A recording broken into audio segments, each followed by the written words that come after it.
So I've been a minister for ordained, fellowshipped Unitarian Universalist minister for 25 years. And I've been married to him for 40 plus years. This is the first time we've ever read together. So we're going to do a reading first, and then I'll say some words anyway. So this is kind of exciting. Yeah. Right. We preface this bread service with this reading from a book that is called Existential Bread by Jim Franks, who's a baker and a poet who has written what has been described as a love story about bread, a love story about existential bread, which teaches that there are many ways to bake a loaf, just as there are many ways to live a life. In his words, the thing is, you can make bread any way you want. Bread is infinite in variations and scope. It defies definition. Bread is a fermented food that, in an insane, alchemical way, is heated at the perfect moment to change flour that is virtually unedible into one of the most nutrient-dense and filling staple foods that humans have ever stumbled into. It is a ridiculous accident that predates all understanding of the scientific variables that defines it, and arguably, in tandem with beer, is the cause of systematic agriculture. Bread making is instinctual if you can learn to listen to that wonderful sense inside within us all that tells us how to make something else feel good. It is empathy. It is intimacy. If you want to make bread, you have to learn to anticipate something else's needs. And if you want to be consistent, you got to love the way you do that, or it won't last. You have to compromise to get what you want. I know, life is confusing. Nothing makes sense anymore. It's okay. It's going to be okay.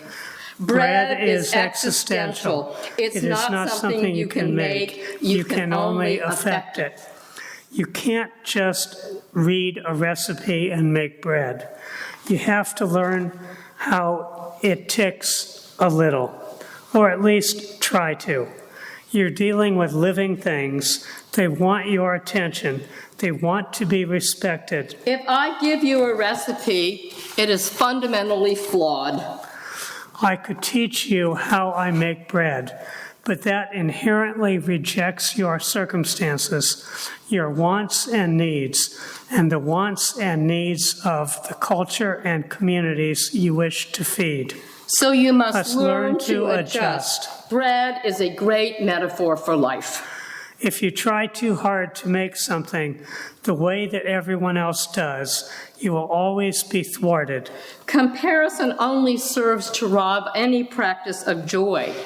Vulnerability is the only multiplier of circumstances. Share your sorrow and it will be halved. Share your joy and it doubles. Learn to do and to keep doing. When all is lost, learn how to pick up the pieces when everything falls apart, and you will never know failure again. Failure is an option, it's an illusion. Your concept of perfection is the issue here. You can't figure this stuff out. Or this shit out, which was really in the Life has great unanswerable questions like, what is gluten? And how do I find love? Learn to let go and you will learn to love. Learn to let go and you will make a better loaf. Try to make the weirdest stuff that nobody's ever done before, and you will probably make something pretty cool. Try to make the world a better place, or at least a place with better bread.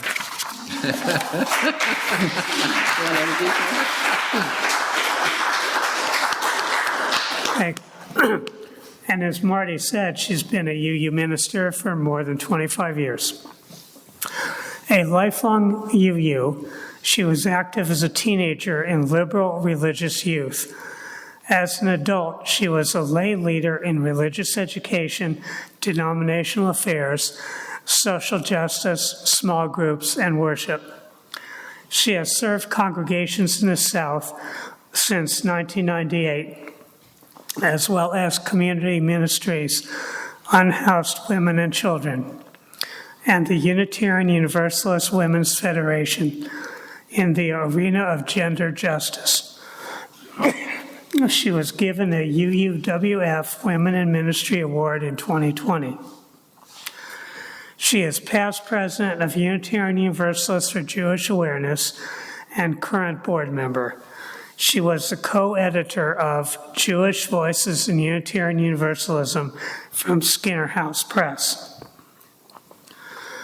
Prior to ministry, she was a reporter and editor and worked in communications and public witness for Planned Parenthood in Northern California. She also served as executive director for 2 statewide organizations focusing on women and children, and was policy director for the Georgia Rural Urban Summit.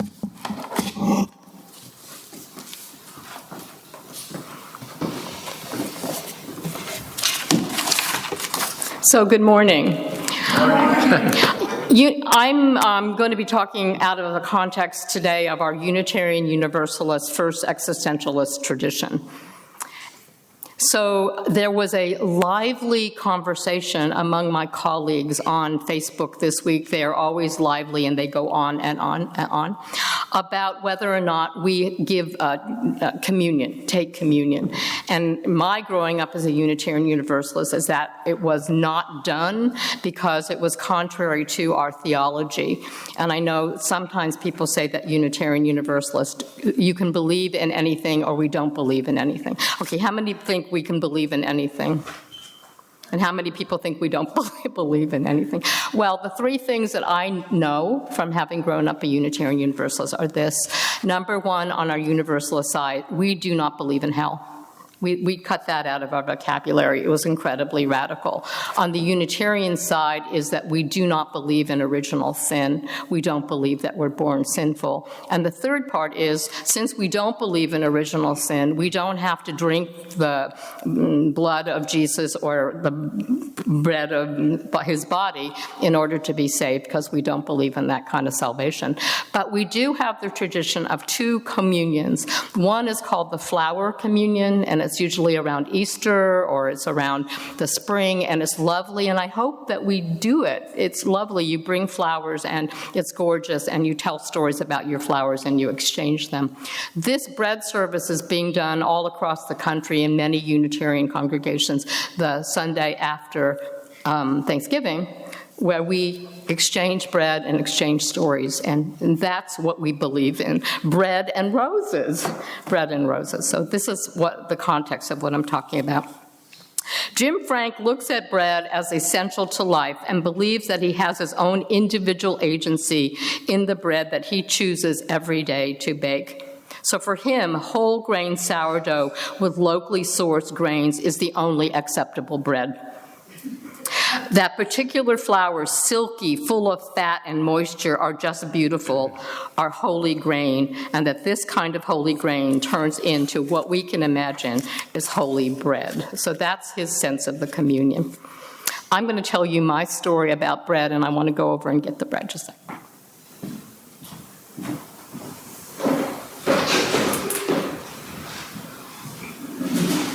I'm so excited about this bread.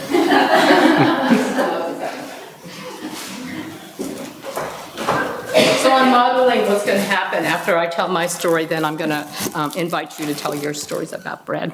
A few nights ago, in that thin sleep just before rising, you know what I'm talking about? You're kind of, the words and music from what was originally called the New England Boys' Thanksgiving poem came into my head as we awaited a very late Thanksgiving this year. It was written by Lydia Marie Child, we can justly claim as a Unitarian, a well-known author during the lead up to the Civil War, an inspiration to women suffragists, an abolitionist, and an advocate for the rights of Native Americans. The more familiar title is Over the River and Through the Wood. How many of you grew up with that song? Yeah. Which even as a child seemed quite out of context to me, who grew up in California, far from the white and drifted snow, who had never been carried on a horse-driven sleigh, whose grandmothers were long dead and in any case never lived on farms with barns, more like city tenements or Eastern European ghettos. My 3 children, on the other hand, have the experience of going every year to their maternal grandmother's house for Thanksgiving and other secularized holidays. Oh, she was the matriarch.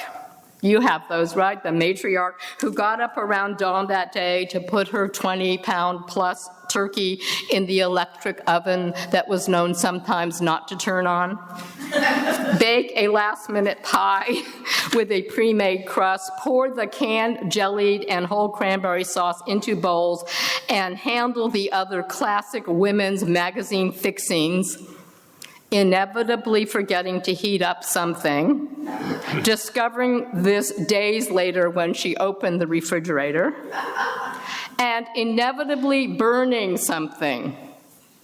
Proof positive that bearing children, even the 4 ones she produced in 5 years, did not guarantee culinary proficiency.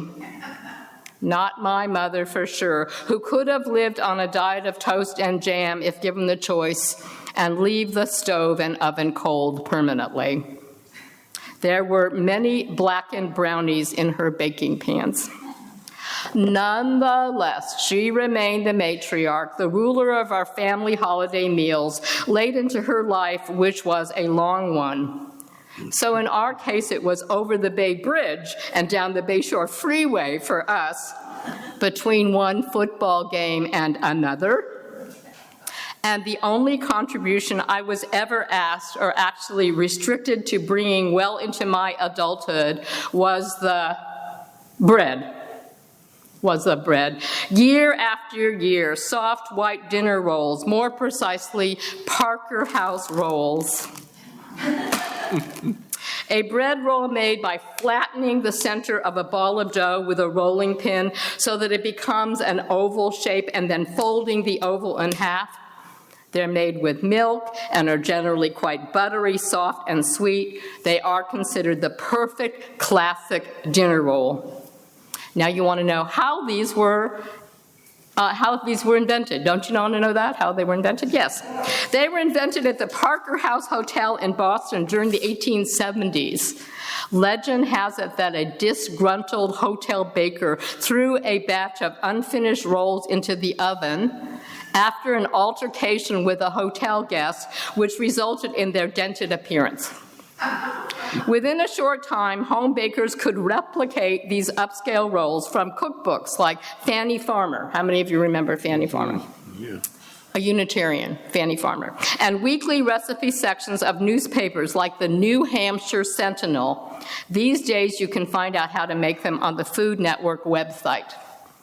I checked out the recipes a few days ago, level intermediate, with a total preparation time of 2 hours and 45 minutes.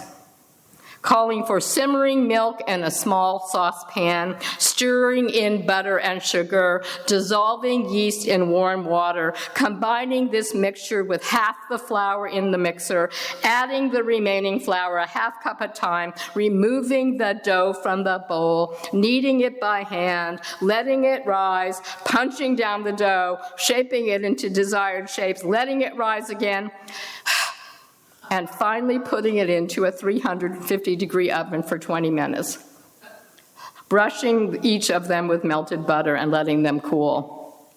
Lest you think this is what I did for homily prep this week, rest assured I did what my own mid-century mother did, depend on this complicated and exacting baking work being done in a corporate kitchen, packaged and sold in wondrous nearby supermarkets.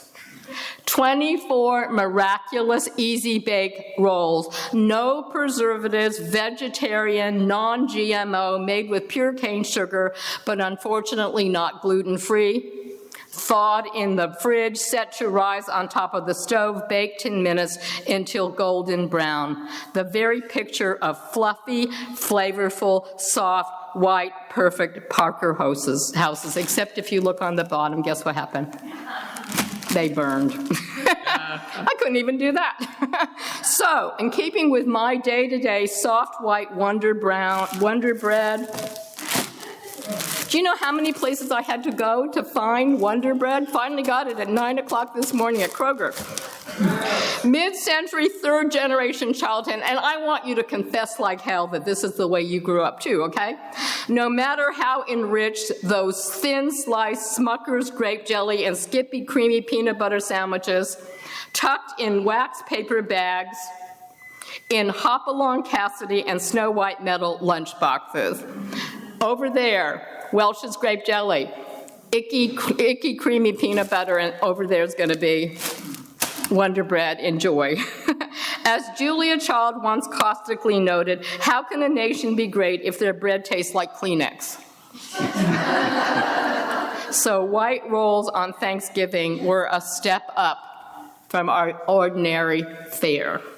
No matter, these rolls were an annual holiday tradition in a family with few of them, not a time to quarrel about the relative health benefits of one bread over another, though as a young adult, I probably did. And besides the Ladies' Home Journal Americana genesis of the bread that was served on our Thanksgiving table, there was another compelling backstory in my family.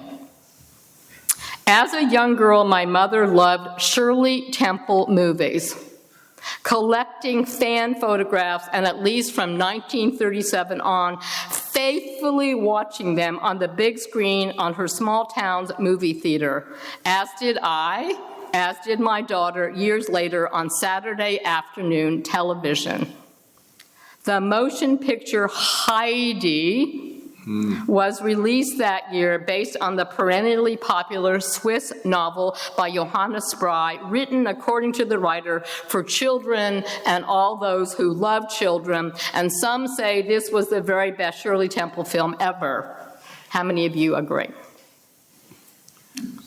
I don't know if I do. I like the Little Colonel and some of the others. But anyway, a small theme subplot in both the book and the film was the orphan girl Heidi's tenacious concern for her goat-herd friend Peter's blind grandmother, whose lack of teeth prevented her from being able to chew the black bread, which was all she could afford, and how Heidi tried to find ways to smuggle soft white rolls in her straw hat, or fetch them one at a time, no matter how much trouble the child got into for doing so. How these rolls made her, that old woman, stronger because she could actually eat them. The soft white rolls became a metaphor for brave and persistent kindness. This year, as Thanksgiving nearly tumbled into Christmas, the legacy of Parker House rolls reminds me that we are entering the season of generosity. So I bring with me to this bread communion a tray full of what I will call Heidi's rolls, slightly burned on the bottoms, an accident of memory, and a loaf of Wonder Bread. My bread story, and now I invite yours. So what I would like, people brought bread, if you feel like you could, there's going to be a mic that goes around, share a little story about why you brought the bread and what it means to you. And after that, after the service, we will have a communion of sharing that. So anybody want to lead off? Okay.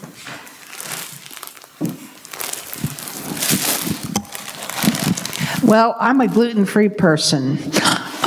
So there's only one place, and so for a single person to bake a loaf of gluten-free bread is just not practical. There's only one place I can find gluten-free bread at Health Unlimited. So there's always an issue. You all are so great.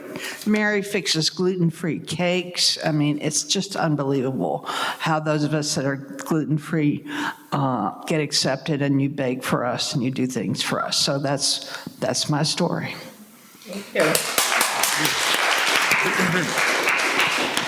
I'm Andy, and I'm clueless about making bread from scratch, but fortunately, my better half, Judy, is not. So she baked a loaf of her sourdough bread, which you're welcome to sample.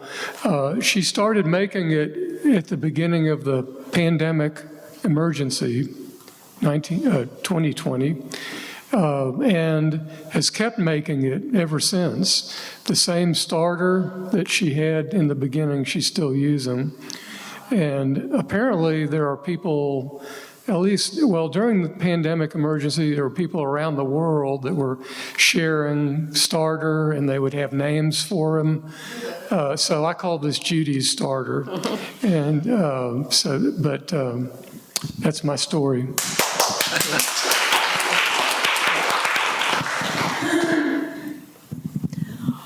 Hi, I wanted to thank you very much for recognizing this effort I try to put in to making these gluten-free things. I never know how they're going to turn out, if they're going to be fit to eat or not. So I have another such thing today. I was able to find a simple recipe online for gluten-free bread with Bob's Red Mill, which I have bought. And, well, golly, I'll find it here somewhere, I reckon. Oh, here it is. Yep. It's right by Wonder Bread. So it's in aluminum foil, and it looks like it probably turned out pretty good. So that's what it is.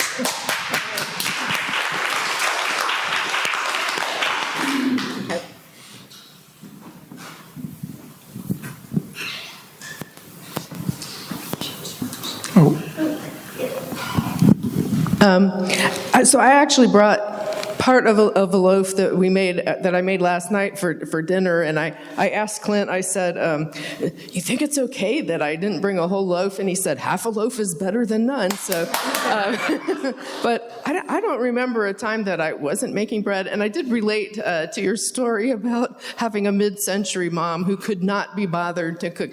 One of the worst fights I ever had with my mom began when I was making pizza dough, and she said, I don't think I've ever made pizza dough from scratch.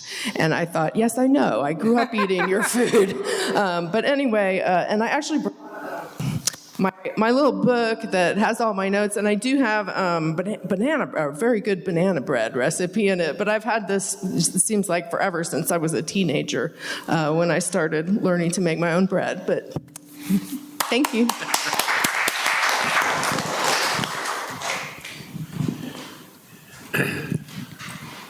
Well, I have to confess I didn't bring any bread, but I do have a great bread story. I come from a long line of bread eaters, and, back in the 50s, it was white bread, loaves of white bread. And at least like probably every other family had loaves of white bread. And my grandmother would eat like 3 pieces of bread with dinner, and my mom would eat a couple. She always liked orange marmalade on her bread. I can't stand jellies. It's not jelly itself, it's anything that's jellied. I just don't like the texture. And my dad would eat a couple pieces, and my sister, but my brother, he would stack 8 pieces of white bread next to his plate. I counted them. It was always 8 pieces. And he would eat it along with the meal. But the funny thing is, he hated peas. So the way he ate his peas was he would tear off a little piece of bread, put a pea inside it, wrap it up, and eat it that way.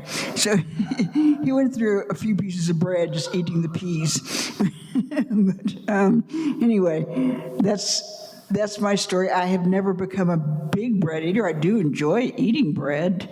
It's just not one of my big things. My family loves it.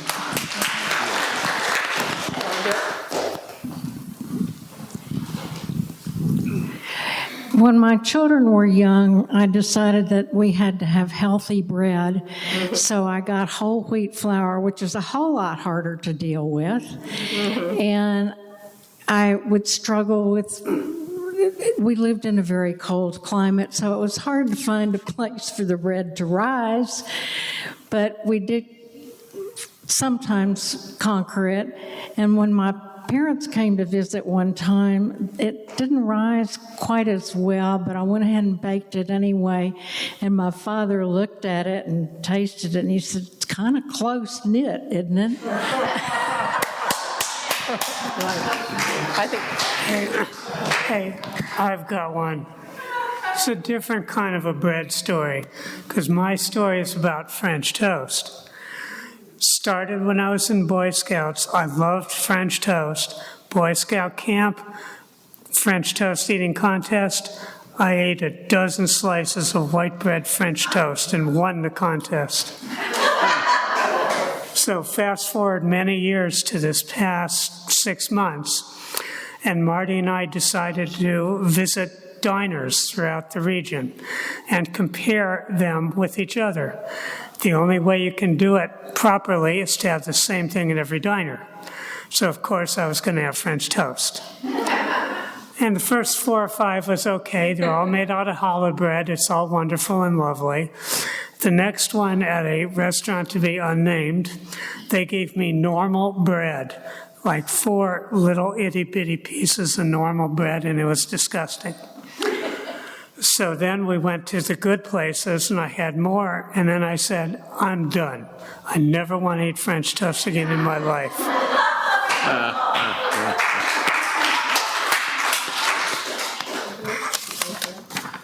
Okay. Well, we got one more? 2 more. 2 more. Couple more. 3 more. Yay. Okay, good. I'm Joe. I didn't bring any bread. But when I was growing up, my mother was a fabulous cook. And the 2 things that were my very favorite that she made was a pumpkin chiffon pie and her dinner rolls. Well, I looked in her box, because I have her recipe box, this week, and thought about trying to make those rolls. I've never attempted it. And there was a recipe, but I had no idea how you form those rolls. So I didn't attempt it, but maybe somebody can fill me in.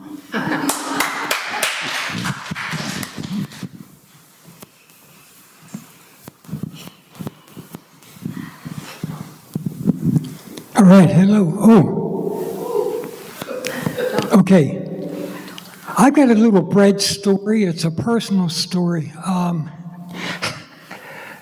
From 1956 to 59, when I was about,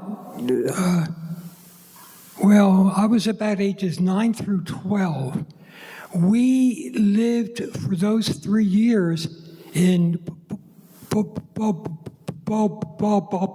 Baltimore County. Hard for me to say. It's a hard bread story. Anyway, so up there, the person that lived in the house next door to us, he was a good friend. He was about our age. I have a brother too. So anyway, we would go over to his house sometimes. I think my mother and father were both at their jobs. Anyway, we would go over there, and his granny, I think, his granny would offer us some, I think they were cheese sandwiches, but she used sliced bread. And it was always, I don't think it was Wonder Bread. But anyhow, she would make us these sandwiches, but she would press her thumbs into the white bread, kind of. So my brother and I always joked about it. I think we called them fingerprint bread or something like that. And anyway, it's just a strange bread story, and I don't think about it all that often.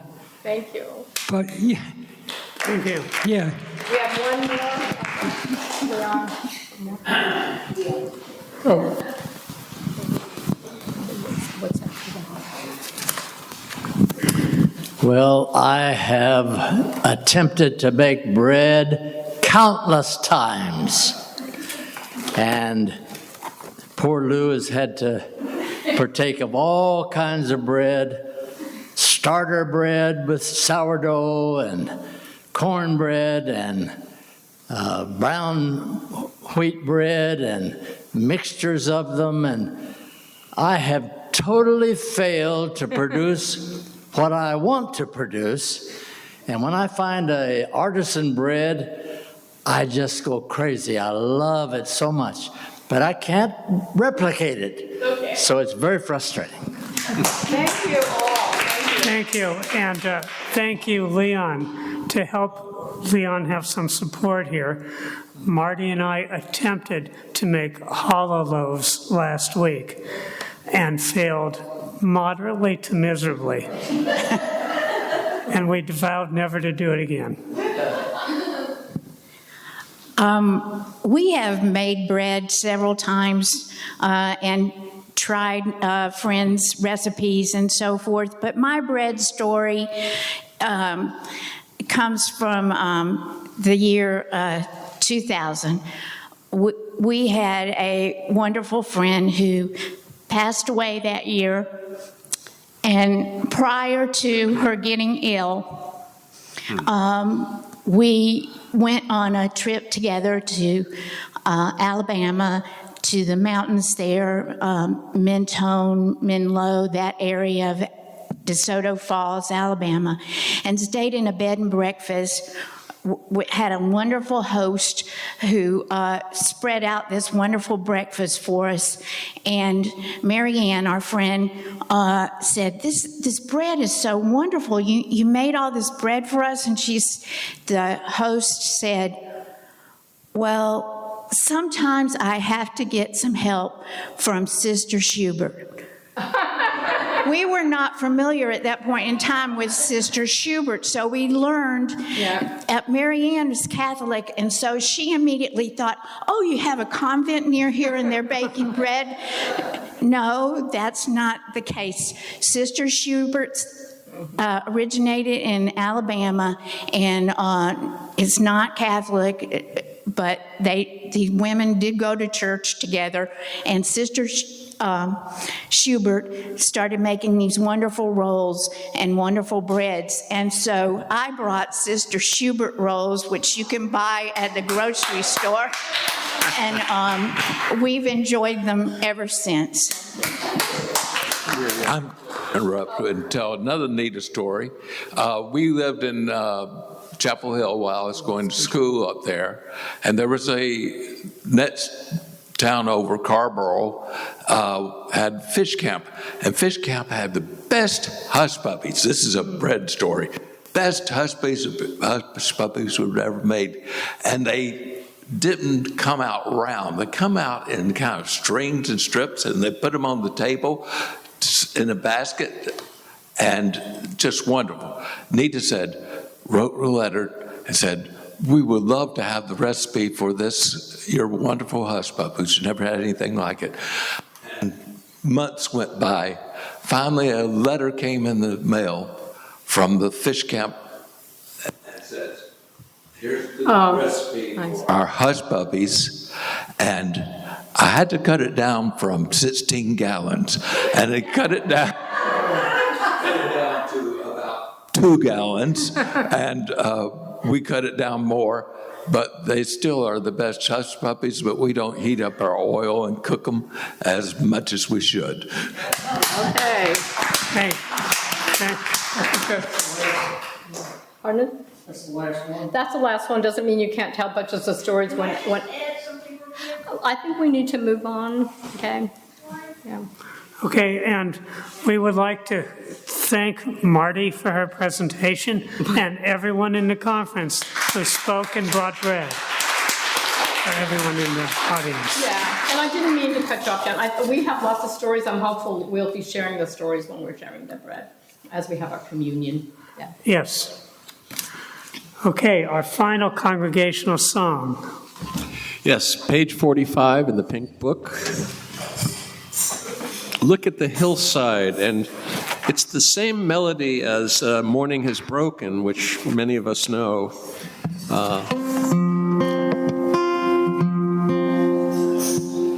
And it will go something like this, look at the hillside.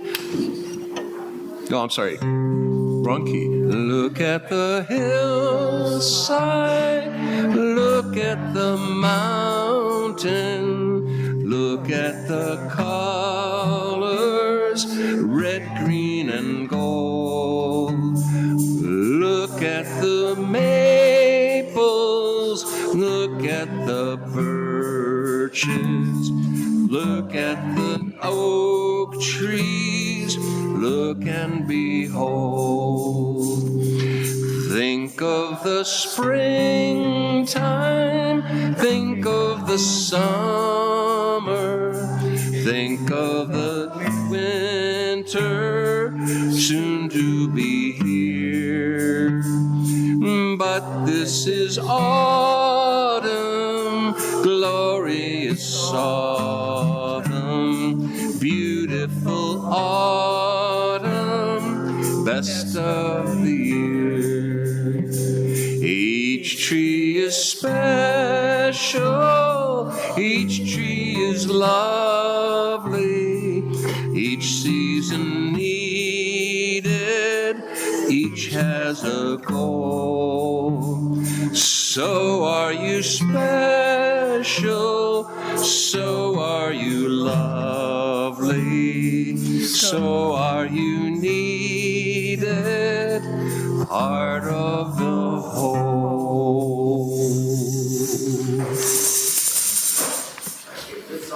Our closing reading again from baker and poet Jim Franks. I think bread is important because of its history, its possibility, and how, just like anything to succeed, you only need to figure out how to get out of your own way. What makes me get out of my own way is understanding how I can instill care and love in my community. How can I save the world one loaf at a time? The service is over, the food is there. All righty.